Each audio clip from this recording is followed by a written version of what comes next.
4 ಜಿಲ್ಲೆಯ ರೈತರು ಚಿಂತಾಕ್ರಾಂತರಾಗ್ಬಿಟ್ಟಿದ್ದಾರೆ.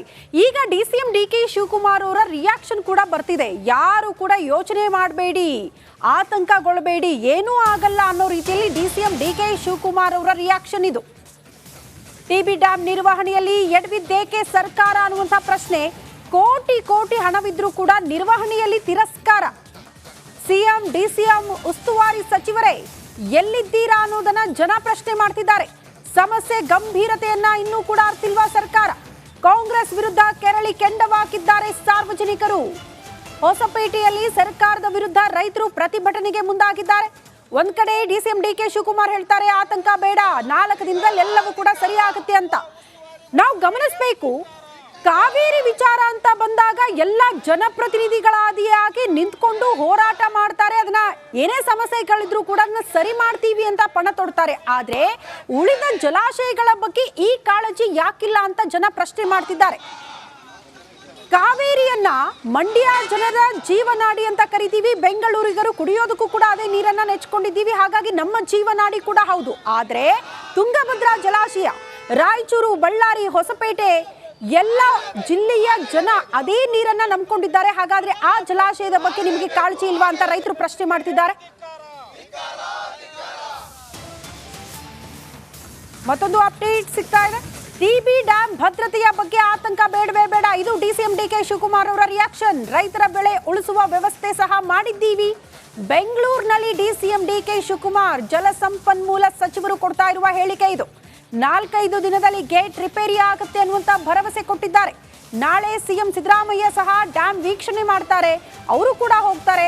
ಯಾರು ಕೂಡ ಗಾಬರಿ ಪಡಬೇಕಾಗಿಲ್ಲ, ಆತಂಕ ಪಡಬೇಕಾಗಿಲ್ಲ ಅಂತ ಜಲಸಂಪನ್ಮೂಲ ಸಚಿವ ಡಿಸಿಎಂ ಡಿಕೆ ಶಿವಕುಮಾರ್ ಅವರ ರಿಯಾಕ್ಷನ್.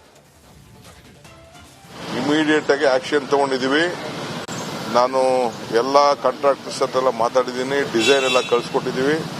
ಇನ್ನೊಂದು 4-5 ದಿನದಲ್ಲೇ ರಿಪೇರಿ ಮಾಡೋಂಥದ್ದು, ರೈತರಿಗೋಸ್ಕರ ಅಟ್ಲೀಸ್ಟ್ ಒಂದು ಬೆಳೆನ ಉಳಿಸೋವಂಥದ್ದು, ಅದಕ್ಕೆಲ್ಲ ವ್ಯವಸ್ಥೆನ ಮಾಡಿದ್ದೀವಿ. ನಾಳೆ ನಮ್ಮ ಸಿಎಂ ಕೂಡ ಹೋಗ್ತಾ ಇದ್ದಾರೆ. ನಾನು ಟೆಕ್ನಿಕಲ್ ಟೀಮ್ನೆಲ್ಲ ಕೂಡ ಕೂತ್ಕೊಂಡು ಚರ್ಚೆ ಮಾಡಿದ್ದೀನಿ. ಗಾಬರಿ ಯಾರು ರೈತರು ಪಡಬೇಕಾದಿಲ್ಲ. ಬಟ್ ಬಹಳ ಡೇಂಜರ್ ಅಂತೂ ಇತ್ತು, ನಾನು ಇಲ್ಲ ಅಂತ ನಾನು ಹೇಳೋದಿಲ್ಲ, ಬಹಳ ಡೇಂಜರ್ ಇತ್ತು. 70 ವರ್ಷದಲ್ಲಿ ಇದು ಮೊದಲನೇ ಬಾರಿಗೆ ಆಗಿದೆ. ಜೊತೆಗೆ ಎಲ್ಲ ಡ್ಯಾಮ್ಗಳು ಈ ರೀತಿ ಒಂದು ಟೀಮ್ ಮಾಡಲಿಕ್ಕೆ ಕಳಿಸ್ಕೊಟ್ಟು ಸೇಫ್ಟಿಗೋಸ್ಕರ ಒಂದು ಕಮಿಟಿ ಮಾಡಿ ಎಲ್ಲ ಡ್ಯಾಮ್ಗೂ ಕೂಡ ಒಂದು ಕಳಿಸ್ಕೊಡ್ತಾ ಇದ್ದೀವಿ. ಇಮಿಡಿಯೇಟ್ ಆಗಿ ಆಕ್ಷನ್ ತಗೊಂಡಿದ್ದೀವಿ. ನಾನು ಎಲ್ಲ ಕಾಂಟ್ರಾಕ್ಟರ್ಸ್ ಹತ್ರ ಮಾತಾಡಿದ್ದೀನಿ, ಡಿಸೈನ್ ಎಲ್ಲ ಕಳಿಸ್ಕೊಟ್ಟಿದ್ದೀವಿ. ಇನ್ನೊಂದು 4-5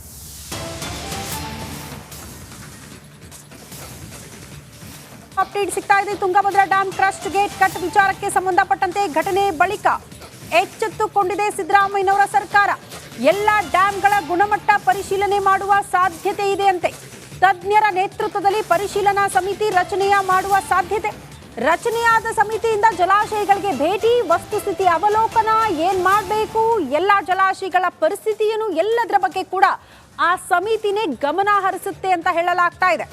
ಈ ಕೆಲಸ ಮೊದಲೇ ಆಗಬೇಕಿತ್ತು, ಆದ್ರೆ ಈಗ ಒಂದು ಅನಾಹುತ ಆದ ಬಳಿಕ ಈಗ ಎಚ್ಚೆತ್ತುಕೊಳ್ತಾ ಇದೆ ಸಿದ್ದರಾಮಯ್ಯನವರ ಸರ್ಕಾರ. ಈ ಬಗ್ಗೆ ಮತ್ತಷ್ಟು ಡೀಟೇಲ್ಸ್ ಅನ್ನ ಕೊಡ್ತಾ ಹೋಗ್ತಾರೆ ನಮ್ಮ ಪ್ರತಿನಿಧಿ ಬಸವರಾಜ್ ನೇರ ಸಂಪರ್ಕದಲ್ಲಿ ಜಾಯಿನ್ ಆಗ್ತಿದ್ದಾರೆ. ಬಸವರಾಜ್, ಒಂದು ರಾಜ್ಯದಲ್ಲಿ ದೊಡ್ಡ ಮಟ್ಟದ ಮಳೆ ಆಗುತ್ತೆ, ಮಳೆಗಾಲ ಪ್ರಾರಂಭ ಆಗುತ್ತೆ ಅಂದ್ರೆ ನಮ್ಮ ರಾಜ್ಯದ ಜಲಾಶಯಗಳು, ನದಿ, ಹಳ್ಳ-ಕೊಳ್ಳಗಳ ಬಗ್ಗೆ ಪರಿಸ್ಥಿತಿಯ ಬಗ್ಗೆ ಮಾಹಿತಿನ ಕಲೆ ಹಾಕಬೇಕಾಗಿದ್ದು ಸರ್ಕಾರದ ಜವಾಬ್ದಾರಿ, ಪರ್ಟಿಕ್ಯುಲರ್ ಆಗಿ ಜಲಸಂಪನ್ಮೂಲ ಸಚಿವರ ಜವಾಬ್ದಾರಿ ಕೂಡ ಹೌದು.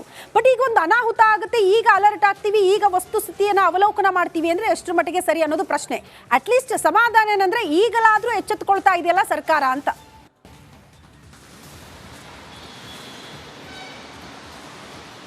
ಖಂಡಿತ ಶ್ರುತಿ, ಎರಡು ಮಾತಿಲ್ಲ ಇದರಲ್ಲಿ. ಯಾಕಂದರೆ ಮಳೆ ಬರೋಕ್ಕೂ ಮುಂಚಿತವಾಗಿ ಜಲಾಶಯಗಳ ವಸ್ತುಸ್ಥಿತಿ ಹೇಗಿದೆ, ಅವು ಈ ಬಾರಿ ಮಳೆ ತಡೆದುಕೊಳ್ಳುವಂಥ ಕೆಪಾಸಿಟಿ ಇದಾವ, ಅಥವಾ ಅಲ್ಲಿ ಏನಾದರೂ ಲೂಪ್ ಹೋಲ್ಸ್ಗಳಿದಾವ, ಅದಕ್ಕೆ ಏನಾದರೂ ಹಾನಿಗಳಾಗಿದೆಯಾ ಅನ್ನೋದನ್ನೆಲ್ಲವನ್ನು ಕೂಡ ವಸ್ತುಸ್ಥಿತಿ ಅಧ್ಯಯನ ಮಾಡಬೇಕಾಗಿರ್ತಕ್ಕಂಥದ್ದು ಸರ್ಕಾರದ ಜವಾಬ್ದಾರಿ, ಅದರ ಜಲಸಂಪನ್ಮೂಲ ಸಚಿವರ ಜವಾಬ್ದಾರಿ, ಅಧಿಕಾರಿಗಳನ್ನು ಕಟ್ಟುನಿಟ್ಟಾಗಿ ಕೆಲಸ ಮಾಡಿಸ್ಬೇಕಾಗಿರ್ತಕ್ಕಂಥದ್ದು.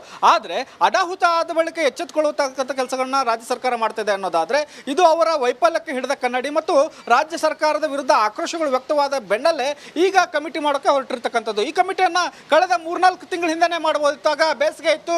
ಮುಂದಿನ ಮಳೆಗಾಲಕ್ಕೆ ಯಾವ ರೀತಿಯಾಗಿ ಸನ್ನದ್ಧ ಆಗ್ತಾ ಇದ್ದಾವೆ, ವಸ್ತುಸ್ಥಿತಿ ಹೇಗಿದೆ, ಗೇಟ್ಗಳೆಲ್ಲವೂ ಕರೆಕ್ಟ್ ಆಗಿದ್ದಾವೋ ಇಲ್ಲವೋ, ಎಲ್ಲ ಜಲಾಶಯಗಳು, ರಾಜ್ಯದ ಜಲಾಶಯಗಳು ಯಾವ ರೀತಿಯಾಗಿದ್ದಾವೆ, ಸದ್ಯದ ಸ್ಥಿತಿ ಅನ್ನೋದನ್ನ ತಿಳ್ಕೊಬೇಕಾಗಿತ್ತು.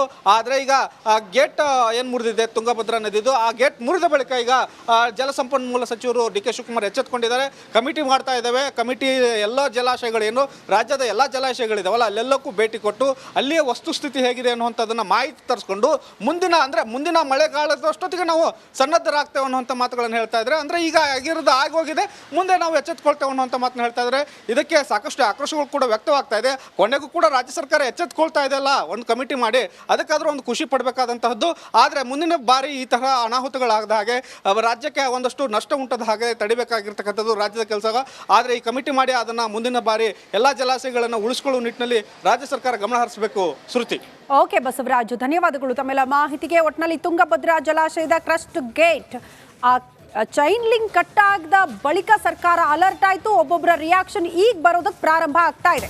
ಎಲ್ಲ ಜನಪ್ರತಿನಿಧಿಗಳಲ್ಲಿ ಭೇಟಿ ಕೊಡೋದು, ಅವಲೋಕನ ಮಾಡೋದು, ಮಾಹಿತಿ ಕಲೆ ಹಾಕೋದು, ಇದನ್ನೆಲ್ಲ ಮಾಡ್ತಿದ್ದಾರೆ. ಈಗ ನೋಡಿ ಒಬ್ಬೊಬ್ಬರ ರಿಯಾಕ್ಷನ್.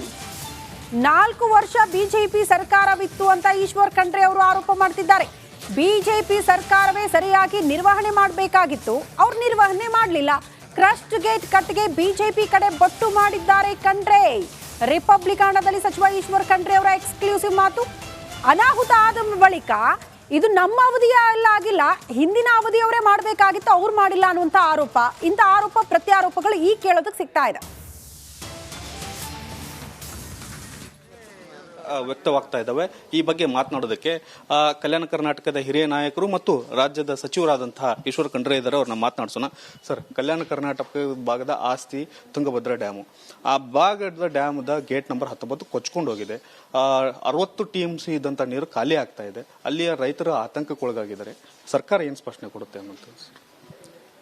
ಇವತ್ತು TB ಬೋರ್ಡ್ನವರು ಮುನ್ನೆಚ್ಚರಿಕೆ ಕ್ರಮ ತೆಗೆದುಕೊಳ್ಳಬೇಕಾಗಿತ್ತು. ಮತ್ತು ಸರ್ಕಾರ ಇದ್ರ ಬಗ್ಗೆ ಗಂಭೀರತೆಯಿಂದ ಪರಿಗಣನೆ ಮಾಡಿ ಈ ರೀತಿಯ ಪುನರಾವರ್ತನೆ ಆಗಬಾರ್ದು ಅನ್ನುವಂಥ ರೀತಿಯಲ್ಲಿ ಎಲ್ಲ ರೀತಿಯ ಸಿದ್ಧತೆಗಳನ್ನು ಮಾಡಿಕೊಳ್ಳಬೇಕು. ಈಗ ತತ್ಕ್ಷಣವೇ ಆ ಒಂದು ಡ್ಯಾಮ್ನಲ್ಲಿ ಏನು ನೀರು ಇವತ್ತು ಸಂಗ್ರಹಣೆ ಆಗಬೇಕಾಗಿದೆ, ನೀರು ಹರಿದು ಹೋಗ್ತಾ ಇದೆ. ಇನ್ನೂ ಮಳೆಗಾಲ ಇದೆ, ಸೆಪ್ಟೆಂಬರ್ ಅಂತ್ಯದವರೆಗೆ ನೀರು ಅದರಲ್ಲಿ ಶೇಖರಣೆ ಮಾಡುವಂಥ ಒಂದು ವ್ಯವಸ್ಥೆ ಮಾಡಲಿಕ್ಕೆ ಏನು ಕ್ರಮ ತೆಗೆದುಕೊಳ್ಳಬೇಕು ಆ ಕ್ರಮ ತೆಗೆದುಕೊಳ್ಳಲಿಕ್ಕೆ ಸರ್ಕಾರ ಪ್ರಯತ್ನ ಮಾಡ್ತದೆ ಅನ್ನುವಂಥ ಮಾತನ್ನು ಹೇಳಲಿಕ್ಕೆ ಬಯಸ್ತೇನೆ. ಒಂದು ವಾರ ಅವಧಿ ಬೇಕಾಗುತ್ತೆ ಆ ಗೇಟ್ನ ಸರಿಪಡಿಸೋಕೆ ಅನ್ನುವಂಥದ್ದು. 60 TMC ಇತ್ತು, ಹೋದ್ರೆ 2ನೇ ಬೆಳೆಗೆ ನೀರು ಇರಲ್ಲ ಮತ್ತು ಕುಡಿಯೋ ನೀರಿನ ಸಮಸ್ಯೆ ಕೂಡ ಬೇಸಿಗೆ ಟೈಮ್ನಲ್ಲಿ ಉದ್ಭವ ಆಗುತ್ತೆ ಅನ್ನೋದು. ನೀವು ಆ ಭಾಗ ಪ್ರತಿನಿಧಿಸೋದ್ರಿಂದ ನಿಮ್ಗೆ ನೀರಿನ ಸಮಸ್ಯೆ ಹೇಗಿದೆ ಅನ್ನೋದು ಗೊತ್ತಿರ್ತದೆ. ಈಗ ನಮಗೆ ದೇವರ ಮೇಲೆ ಭರವಸೆ ಇದೆ, ಮಳೆ ಚೆನ್ನಾಗಿ ಬರ್ತದೆ ಅನ್ನುವಂಥ ಮುನ್ಸೂಚನೆಗಳಿದ್ದಾವೆ. ಹೀಗಾಗಿ ಇವತ್ತು ಸೆಪ್ಟೆಂಬರ್ವರೆಗೇನು ಮಳೆ ಬರ್ತದೆ.